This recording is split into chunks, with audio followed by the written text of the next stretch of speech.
It was Vince Lombardi, the Hall of Fame coach of the Green Bay Packers, for whom the Super Bowl trophy is named, who once said, while speaking about athletes, said that the greatest tragedy in life is not to try and to fail, but rather the greatest tragedy in life is to have gift and do nothing with it.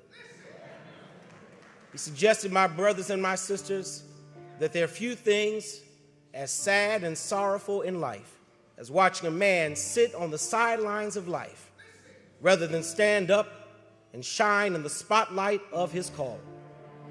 A few things more discouraging than to watch a man fail to maximize the moments that come his way, but rather meander in mediocrity all the days of his life.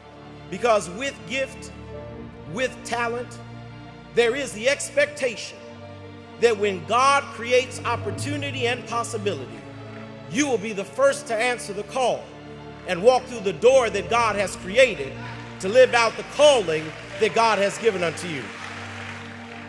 Because the truth of the matter is that my God, your God, our God, is always opening doors of possibility. Our God knows the thoughts he thinks for us and the plans he has to prosper us and give us a future and a hope. Our God sets before us an open door that no man can close and closes a door that no man can open. Our God calls us to the kingdom for such a time as this. Our God has visions that my eyes have not seen and ears have not heard. Our God always is preparing us for the divine call and assignment on our lives. I'll suggest to you, number one, that Saul's problem is that he's intimidated by the possibility.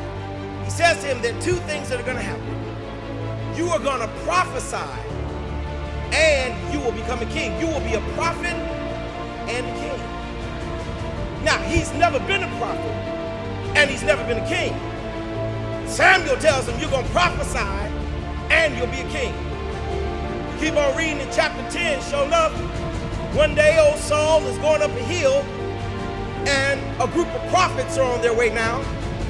The Bible says that he begins to prophesy with them. And around verse 11 of chapter 10, they see him prophesying and they say, is this not the son of Kish? And is Saul now among the prophets? So he fulfills the destiny to prophesy. But when he gets to Mizpah and he's supposed to be king, he's hiding.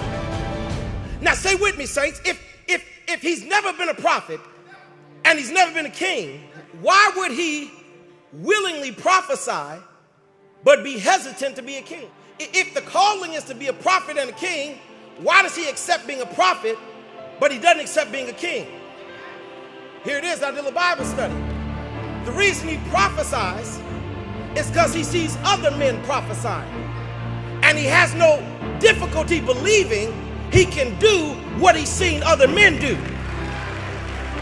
But when it comes time to be a king, there's never been a king he's seen. There's never been a man who's done what that is called for. And so, like many of us, Saul limits what he tries to do based on what he's seen other folk do. It's easy to walk in somebody else's footsteps.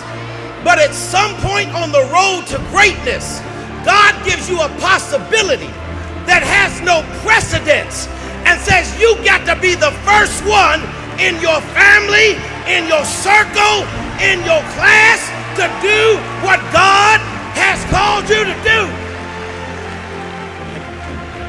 And in that moment, when God says you got to do what you've never seen a man do, you got to achieve what no man in your family has ever achieved.